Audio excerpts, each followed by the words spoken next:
2005. I was 10, you were 8. Or honestly, it might have been you were 7, you were 7, I was 9. So that was the last time we saw Revenge of the Sith on the big screen. Guess what? We saw it again. We participated in this record-breaking re-release in theaters. So looking at the numbers here, once again, projected, because we're recording early Sunday, Revenge of the Sith is estimated to have the biggest opening weekend ever for a movie re-release. It is tracking to earn between $25 and $30 million domestically in this weekend. That would make it either second or third, kind of competing with The Accountant 2 for second place and Sinners at number 1. So this taken this weekend for Revenge of the Sith will be higher than the 1997 re-releases of Return of the Jedi, which was $16.2 million, and then The Empire Strikes Back with $21.9 million. So if you go just by numbers, this is a bigger re-release than those two movies. Obviously, you factor in inflation and things of that nature. This is still a massive deal. Revenge of the Sith, Ricky Flex, those box office numbers, what does that tell you about Revenge of the Sith 20 years later? The power of Darth Vader, dude. The power of Darth Vader, the power of good quality IP, and things where, Revenge of the Sith, the prequels, they get their hate, but people love this movie, dude. People love this movie. We love this movie. And that's what, just good movies drive the box office at the end of the day. Sinners, second weekend, doing great. This re-release, just good movies drive the box office. Just make more good movies. And if it's with IP, great. If it's an original story, great. But I'm telling you, man, good IP mixed with good quality movie making, that is a lethal combination. And this is just another aspect of that. And yes, the prequels get their flack, but Revenge of the Sith is one of those where it has those moments, like I did with the Darth Vader popcorn bucket. Darth Vader, the birth of Darth Vader, people love it. Revenge of the Sith was so overhated. That's what this tells me. So overhated during the time period. Think about MCU movies that we get, nowadays, part of the biggest franchise, right? Highest grossing franchise in movies. And when I watch Revenge of the Sith on the big screen, I'm like, God damn it, dude. This is way better than half of MCU movies, dude, at least. And that is someone where a part of a prequel trilogy, a threesome of movies that people have shat on for so long. But this is the tides have finally turned, where people are like, Revenge of the Sith is a good movie. It's not okay, we have 4, 5, and 6 that people, are cemented as the best 3 Star Wars movies. People seem to be like, Revenge of the Sith is up there for one of the best Star Wars movies. It does not deserve to be lumped in with episode 1 and 2. It should be more, it's closer to 4, 5, and 6 than it is to 1 and 2. That's what this tells me. And then it also tells me, man, people loved this shit back in 2005, dude. People love this shit. The 18 to 34-year-old, I was looking at the demographics for this. 18 to 34-year-olds are primarily seeing this movie.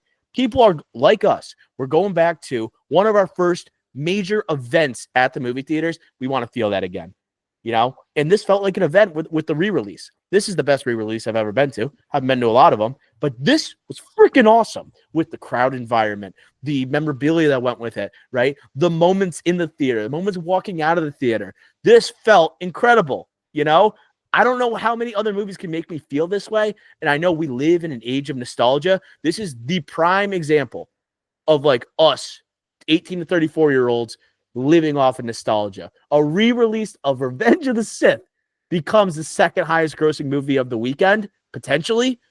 We live in an age of nostalgia. Know what I'm saying? Yeah, I think it's twofold there. It's the nostalgia factor there, but it's also going back to Ted Sarandos, those freaking dumbass comments, dude. The cinema, if you have a cinematic event, it changes things, right? And Revenge of the Sith has one of the greatest cinematic events in history. It's up there with Endgame, right? It really is. If you incredible third acts, dude. One of the best third acts ever at a movie theater to watch. And it's just you want to see the moment, you want to see the duel on Mustafar. You want to see that, dude. It just it has that moment where, yes, Phantom Menace had a re-release, that did not do nearly as well as any other re-release there is. Is there going to be an Attack of the Clones re-release? Yes, but it was not going to do well. Revenge of the Sith does well because yes, it has nostalgia, but it also is a cinematic moment, an all-time cinematic moment. That's why it has the combination of the two. Do you agree with me that like it seems like when we were growing up, episode 3, people lumped it with 1 and 2.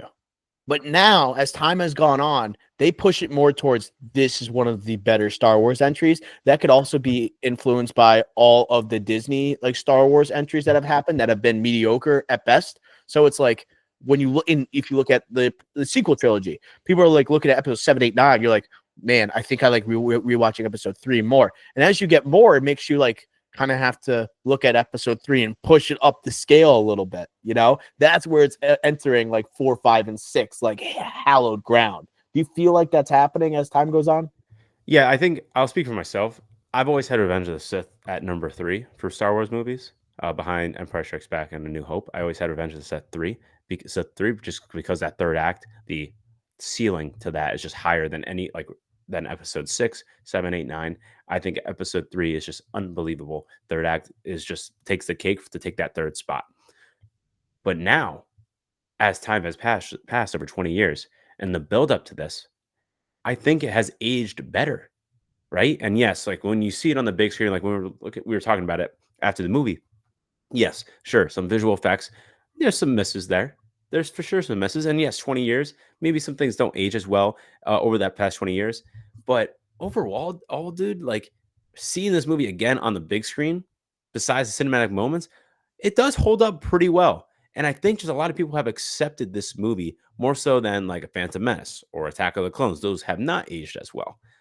But Revenge of the Sith, the more years have passed, and the more times you watch it, people are just more and more accepting that this is a part of the core Star Wars pantheon. Like, if you're a true Star Wars fan, you love Revenge of the Sith, right? And you acknowledge that, like, you acknowledge its greatness. You don't say, "Oh, it's a prequel movie. It's the Star Wars prequels. They sucked." No, no, no. This is separate from episodes 1 and 2. Episode 3, that is. Yeah, it's different. And the quotability is insane. Being in the theater, hearing people quote it as it was going along, right? We're going to talk about the theater experience in a sec, but I kind of wanted to compare our theater experience this time around compared to 20 years ago. I remember 20 years ago, it feels weird to say that out loud. Like 20 years ago when we saw episode 3 in theaters, theater packed. We saw it in the same exact theater that we saw Revenge of the Sith this weekend. The same exact theater. Absolutely buzzing, you know. I remember leading up to that movie, I was just telling you this story off camera. I was buying Star Wars cereal in preparation, right? It's like an orange box that had Darth Vader's face on it, and it had like marshmallows of different like it was like droids, and it was like a TIE fighter. I don't know if it was TIE fighters, but it was like different parts of Star Wars. Had Darth Vader's head, you know, as like the almost like Cheerio type of like pieces inside the cereal. But what was crazy is I kept that box for like 15 years. I wish I knew I was going to have a movie podcast. I would have saved that box and I would have showed it to you right here. But eventually I threw out the cereal and I cut out the cover of the box and I had that. It's somewhere still in our parents' house right now. It's probably in the garage. But I remember the movie was marketed like with Darth Vader, you know? And it's crazy when you like think about it. He shows up for a minute in the movie. They pull a Red Hulk on us. But we all knew he was going to be Darth Vader at the end. And that's why you were going to watch. There was so much hype. This thing, like, after these first 2 movies, can we land the plane and lead into episode 4? This was when the prequels are happening. It's George Lucas, 1 and 2, full range, episode 1 and 2. But the third one is like, we are connecting to what you have cherished, right? What an audience has cherished, a fandom has cherished for decades, and we are going to make it make sense. And we're going to give you the origin, the true origin of Darth Vader and the moments with him and Obi-Wan that you've always like wondered about, you know? I just remember going to see it, the hype and the pressure of the movie. And I already felt that when I was 9 years old. Our dad telling us like, you're going to see Darth Vader, like the origin of Darth Vader. We watched those movies growing up as kids. We watched 4, 5, 6 religiously, right? Snow days, summer days. We were there. Our parents are educators. We're watching marathons of Star Wars. This was so hyped the F up. Do you remember that? Yeah, of course I do. Of course What I else do. Do you remember? Yeah, I think you pretty much said it. I don't want to belabor the point, but no, I remember our dad hyping this up, saying like this is going to be like one of those moments you'll remember, It's history. Yeah, like I remember the hype for that, and I was just like, I'm like locked in. I'm ready to go, And it's weird because this time around, I don't know, like now we have this podcast. I'm so focused on the box office. I'm like, I want this movie. Like, I'm like, holy crap! Like, I need this movie to do well. And I'm looking at tickets, and literally every single show after 6 o'clock was packed on a Friday night and Saturday night. Yeah. I'm like, all right, which show are we gonna go see, Doc? Like, we gotta figure this out. So that was just great to see. And again, it goes back to the nostalgia factor and how this movie, Revenge of the Sith, separates itself from the other prequels. And I think that just goes back to the actual history being made in this movie 20 years ago. When you called me and you said, like, do you want to see Revenge of the Sith tonight? I wanted to see it this weekend, but I was mowing the lawn. I worked out. Then I was like, I'm mowing the lawn. I get a call from Ricky Flex. I hear it on my AirPods. And then he's like, I'm going to see Revenge of the Sith, right? It was like 7:15 or whatever. And then I dropped like what I was doing. I stopped mowing the lawn. Half of my lawn still isn't mowed, And I was like, we're going to see Revenge of the Sith. 2 days later. He's like, are we going to get beers? I'm like, yeah, let's go. And we're like, that's the difference between us being, 20 years ago versus like modern day. We're going to go get beers and we're going to watch Revenge of the Sith and we're going to like play the hits and we're going to go to like remind us of the good old days. Go into the experience there. When you walked into the theater, first of all, parking lot packed. Sign of a healthy box office right now. People are waiting. They're waiting outside the theater. They're congregating. They're talking about Sinners. You got people walking in with like Star Wars gear. I saw people with a some guy with a Mandalorian suit with a helmet on his side. He had a Baby Yoda like on his chest, like a fake plastic Baby Yoda. There was one I saw on the shoulder. There's people with like button downs of the Millennium Falcon. There's a Luke Skywalker jersey that I saw. R2D2 Crocs. These people, this is what we're talking about with events like Barbie, then people dressing up to go see the movie, the Barbenheimer event. Guilty, 100%. Ricky Flex, you're guilty. But like being a part of something like that, you were a part of something for this re-release. I felt like it was like the people they were probably the same age as we were. Honestly, I felt a little left out because I didn't wear Star Wars gear. I was the weirdo within the weirdos. I did not prepare properly, and I do apologize, and I feel bad about that. And I'll say this too, our theater, not to drag on our local AMC, but they do a poor job at getting popcorn buckets or tracking the inventory of popcorn buckets. I thought we weren't going to get them. Oh, yeah, we had to talk about this. Right? Because we were seeing it Friday, and if you don't see the movie on Thursday, you probably run out of popcorn buckets. But holy crap, we get in there, and we get the popcorn buckets are everywhere. Everyone has a popcorn bucket. And I'm like, I'm not going to get one. And obviously, as a popcorn bucket aficionado, I need one. But then I get one. This one right here, YouTubers. And I'm like, holy crap, I got one. Let's go. And I see Doc freaking walk by me with just a regular popcorn in his hands. And I'm like, you didn't get a freaking Vader popcorn bucket? Do I even know you? Like, am I seeing this movie with you? Like, I don't think I am anymore. And he goes, get me one. And I go, okay, I'll get you one. And then I'm about to order one. He goes, no, I don't want one. And I'm like, are you sure? And he goes, get me one. No, I don't want one. All right, just get me one. So finally, after the third time, I do get him one. And boom, we both have Vader popcorn buckets. But yeah, that was the first time I think where like the majority of the theater bought the merch popcorn bucket. I think I bought it because I was being frugal. Like I was just like, do I need to spend like $50? Do I need to spend? Yeah, maybe I made the right decision the first time when I said no.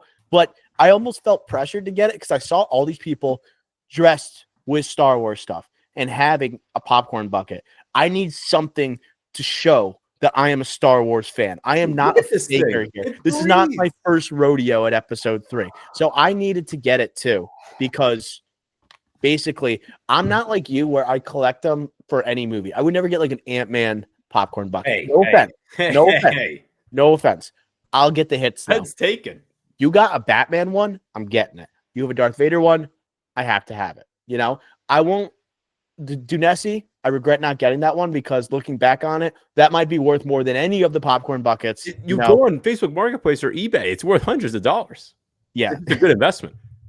Yeah, you hold on to that bad boy. But yeah, so I'm happy I got it just to show that yes, I am in fact a massive Star Wars fan. I anticipated that when I went to see this movie, I might like get emotional during the third act, during the duel on Mustafar. You know, that type of moment. I was tweeting about it, like how like this is going to be an emotional roller coaster because I have not seen this movie on a big screen with a huge crowd since I was 9 years old. I just got a wave of nostalgia when you walked in there.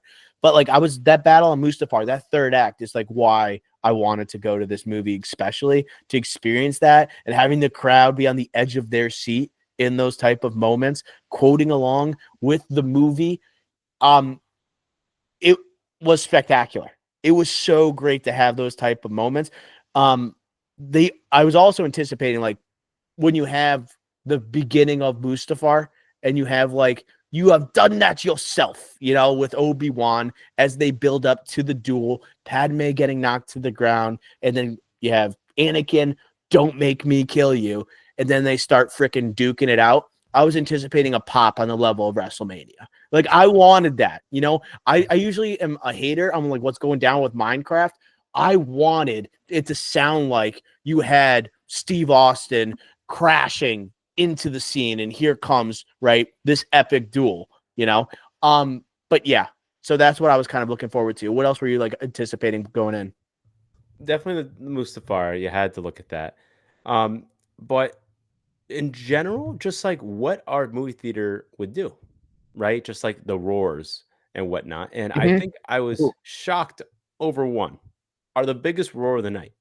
And I think we have to talk about this because obviously it's a big TikTok thing right now. And I think some people will know what I'm going to go with this, but some people will be shocked. But the scene in the third act where Anakin goes to the Jedi Temple and the younglings are there. And the youngling, the main one, goes up like, Master Skywalker, you're here to save us. And then it zooms in on his lightsaber opening up. Dude, huge round of applause from over half our theater. Is this a TikTok thing that I just don't know about? A little bit. What is it? Just like you clap when he's about to kill the younglings. Yeah, I didn't know that was like a TikTok thing. I didn't know it until after the movie when I Googled it, saying like, is this like a trend right now? Because that was a crazy moment. I was just looking around like, I am not clapping. Like, that is crazy. It was like the moment where the kid's like, Master Skywalker, what are we to do? And then when you hear the and then here it's like, he's full Darth Vader right now. He's about to kill all these young kids. Yeah, I was just like, people yelling at the screen. And then the other loudest thing was the applause, the ovation after, right, the final scene. And after you have Palpatine and Vader looking out towards the Death Star with Grand Moff Tarkin. That, to me, those were the two biggest moments, loudest moments. But I also had a moment where it's Anakin before, right, he's going to be going to kill, before he kills Mace Windu, he and Palpatine kill Mace Windu, or quote unquote kill. We really don't know what actually happened. No on-screen death. But when you have basically the turn of Anakin with Palpatine and Mace Windu there was a person that it was a row in front of me. He stood up, he stood on the side, and he like couldn't be around people during that scene. Like he was like getting up, and then he would get up before the duel on Mustafar. Like the big moments that he felt like he couldn't control himself, like with other people. He's like, I need space. I can't be in this like cozy chair. It was really hot in that theater, so it might have been like, I'm sweating right now, and I had to push. He had to push to the side, but it felt like before a lot of big moments, he like knew it was hot. I'm gonna be sweating a lot. I'm gonna be moving. I need to back up against the wall. He just kept going back and forth, and started with Anakin, right? Basically starting of the third act, you know? And that's exactly what I wanted out of this. I wanted to see, like, I want to see the third act, but I want to see people's reactions to the third act. And that's exactly what we're looking for. You see other people doing lightsabers, like battles and duels after, right, the movie's done and the credits are rolling. The kid sweating, standing up because he can't control himself. That's the shit I'm looking for out of Star Wars fans. I felt like I was a Mustafar in there, though. It was hot. It was a hot theater. AMC. It was lava. It was Mustafar in there. Like I was wearing sweatpants. I rolled up the sweatpants. That's how hot it was.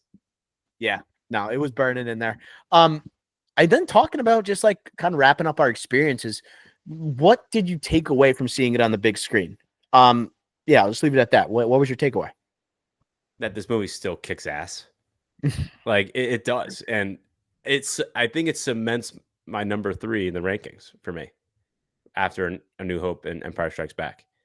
And I think it cements that this movie has aged well, despite some of the script issues, despite Padme and Anakin, Hayden Christensen, despite, maybe a little rush to get the Vader and rush through the politics of it all and whatnot. It doesn't matter because this is aged, because that's the third act and these iconic characters, even with the Obi-Wan series, even with Rogue One, even with all these spin-offs happening.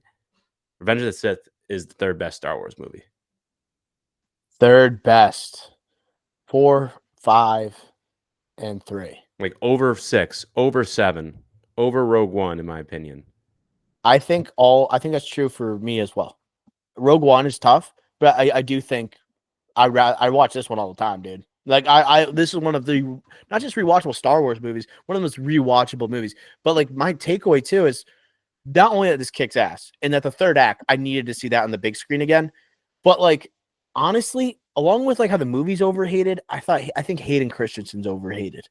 Or at least he kind of has gone the same path as Revenge of the Sith has, where it came overhated, over time, beloved, that he goes as Revenge of the Sith goes, if that makes sense. He is the one who is marketing this movie more than everybody else. He is the one, that's sipping on the Darth Vader cup. He's doing the TikToks to promote the experience. He's the guy who at the beginning of the movie is saying, I can't wait to like basically introducing the 20th like anniversary screening to the audience.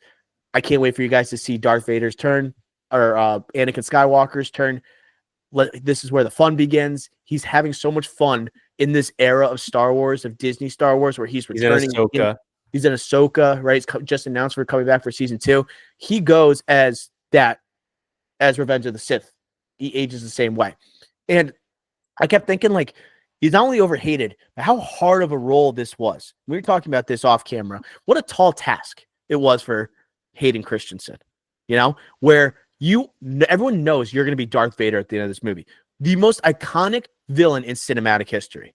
There's a lot of actors, right, that were potentially wanted for this role. George Lucas is like, no, Hayden Christensen's my guy. He's coming off of Attack of the Clones.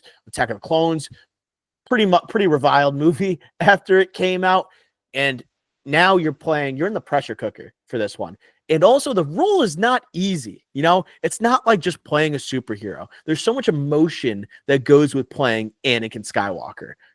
This is a guy who is torn by wanting to do right by Obi-Wan Kenobi, wanting to be a Jedi master, wanting to have the trust of the Jedi Council versus, befriending or the Chancellor befriending him. The Jedis don't trust the Chancellor doesn't trust the Jedis. He's stuck in the middle. He's playing both sides. And this character is also tormented by his past, right? The death of his mother, right? His actions, right? To kill those who are responsible for the death of his mother. Is that the Jedi way? He has this anger inside of him. And then he also has these visions that he is, that he needs to save his wife and his potential daughter. There's just so many things pushing and pulling in different directions for this character. It just was a lot for this guy to like take on. And we talked about it too. Like maybe like someone else was more suited for the role, but I think he did pretty well, and for a lot of people shitting on him, right, all those years, when you look back and watch it, I think people are like, he did a good enough job. You did. It's such a complicated, emotional character arc. And you only have really 2 movies to showcase it, and they skip through the entire Clone Wars to do it. And it's just very quick and rushed arc. That's just what it is. So I agree with you on the rewatch. I did see that, but again, like that final duel on Mustafar, like or like throughout the movie when he's doing one-on-ones with Obi-Wan, it's like Ewan McGregor is just such a great actor, and like he looks so good compared to Hayden Christensen, or Hayden Christensen looks so bad compared to Ewan McGregor. I think honestly they're both very good in the first act, especially like them doing their back and forth, such good chemistry, I think. But it's the third act when they go to Mustafar and then you have the dialogue's a little bit cringy. I think that's the worst part of the Christensen performance alongside him with Padme. When he's talking with Obi-Wan, and Obi-Wan is just doing the best line deliveries in a blockbuster. Like to have him going at the eventual Darth Vader, the pain that it's going to be, it feels that you could see in Ewan that like I have to take down this guy who was, my apprentice. I have to take this on and it's killing me inside. You really feel that, And then obviously the iconic "you were the chosen one" type of moment. Just he is doing laps on Hayden It's Christensen. so much smoother. Yeah. It's more natural. Hayden Christensen, you could feel like him trying. Yeah, exactly. Yeah. And that's why I liked your phrasing of like what you say about Hayden Christensen. He did a good enough job because in that moment on Mustafar, because I agree with you, that's like the moment where things kind of went haywire in the acting wise for Hayden Christensen, his turn to the dark side. Also, the dialogue didn't help, but it's just very harsh dialogue, like him speaking it, right? Him acting is just very sharp versus like Ewan McGregor is coming out naturally, and you're bought in no matter what, though, right? That's why it was good enough because you're bought into the turn of the dark side already. You're ready for this battle, this duel between the two brothers, right? You're already bought in. So he did a good enough job, even though it wasn't necessarily a good job. One of the best lines that he says, it's when Anakin, the higher ground, gets cut down, sliced down by the lightsaber. And then the delivery of not like "you were the chosen one," it's like "you were my brother, Anakin." Like the way he says it, dude, he is absolutely on fire in that scene. Like Ewan McGregor is not like, because it's tough because Obi-Wan is not a better Jedi, Like as a kid, you like Christensen's performance. As you're an adult, you're like, he's not a great actor, But as a kid, you're like, I want to be Anakin Skywalker. He just looks cool. He's the better Jedi. He's the better pilot, And then at the end, as you get older, you're kind of like, damn, Ewan McGregor, though, even though he's not as good of a Jedi, he's still a great Jedi. He's a Jedi Master, and he's on the council and everything. He is just amazing in that third act. And that's why it's like they imitate him all the time, but you can't channel him. It's impossible. But what other takeaways did you have after watching this? Yeah, and just one last thing is like one thing about like the natural ability is like because there's so many Ewan McGregor Obi-Wan quotes from Revenge of the Sith, and the one that sticks out to me just from the acting perspective is the last one before they actually start fighting. Is like, "I will do what I must," and he naturally takes off the cape, and that's just like Hayden Christensen could never do that. And I know it sounds so dumb, but like he could never do that. Like Ewan McGregor just naturally gifted like actor, similar to Anakin being a naturally gifted Jedi. Yeah, natural is the word for it, but also just a good actor. He's just a really great He's actor. a capital A actor. Like, look at all his films he's been in. Hayden Christensen wasn't really in much. It was basically a teenager in Attack of the Clones. I guess one of the other cons, my last thing that I'll say, like you said it well, where it is like a rushed arc. And for a movie or a trilogy that focus so much on the politics, you see what Andor's doing right now, how detailed they are, how they get in the weeds of everything. You don't get in the weeds at all about the politics. You don't go deep enough. You're getting screamed at by Mace Windu all movie, how the Chancellor owns the Senate, right? How the influence he has, how he stayed longer than like his term, and he's like the Senate put him there, but he controls the Senate. But how much does he control like the armies? So when he says execute Order 66, all of these armies and like General Cody and all these guys, there's like, yes, Palpatine, or yes, Chancellor Palpatine. They're just going to execute whatever he says, but you don't really get a sense of like how faithful the Senate and the army is to Palpatine, right? What kind of influence do the Jedi have on the rest of these armies and these generals? Because it seems like Obi-Wan's pretty tight with Cody, and these generals during this war. So I don't think they do a good job gauging that at all. The whole movie is Jedis and Siths. It's like Really is. This that's why a show like Andor had to be made. Honestly, it was not a movie. It was not a show that it felt like, oh, here come like Disney feeding us slop. It felt like, yeah, this is something that was missing from the prequels, right? You need to see the influence of uh the politics on the everyday folk and what they thought of Jedi's, what they thought of the Empire, okay? Or the Senate at the time, okay? But yeah, so I think it was so big that they were, hey, this is fascism, we're showing you this, right? This is how this is like the allegories of what happens in real life, but it just didn't do a good job executing it in 3 films, right? There's too much going on. Yeah, way too much going on. Definitely rushed in Revenge of the Sith, and they like the first 2 acts are all if there is any dialogue, it's all exposition Yeah. and kind of talking about the Senate relationship with Palpatine and Palpatine with the Jedi Council and Anakin and whatnot, and trying to tell us what has happened over the course of Attack of the Clones and now with relationships between the Senate and the Emperor and Palpatine and Anakin, how they've become close. But we don't actually see it. And they're just telling us to buy into it and they're trying, right? But it's just definitely a huge leap in the politics and exposition at exposure there from Attack of the Clones to Revenge of the Sith, where they skip over the entire Clone Wars. They skip. That's why like Clone Wars, the animated show, is so important. But like just watching it theatrically, especially like 20 years ago when we were children, before the Clone Wars, and not reading the comics or anything, that's just not easy to fully comprehend. Yeah, you got to put a lot of things together. There's a lot of like what happened during this time. You know, Rogue One, such an essential movie too. Like not one that felt like once again an unnecessary film, but necessary, absolutely necessary to fill in the blanks a little bit and show you a different perspective. Uh, last thing, Padme. Padme. Well, she stuck out in a bad way here. You know, I thought her scenes, Natalie Portman with Anakin, they just killed every sense of momentum we had after a great first act, dude. Them going against Count Dooku, my powers have doubled since the last time we met. Like having that scene, the chemistry between Obi-Wan and Anakin, and then having it basically come to a screeching halt with Padme. Those scenes are so bad. Those scenes are bad. It's just trying to tell us like, oh, Anakin, he's conflicted right now. He has a wife.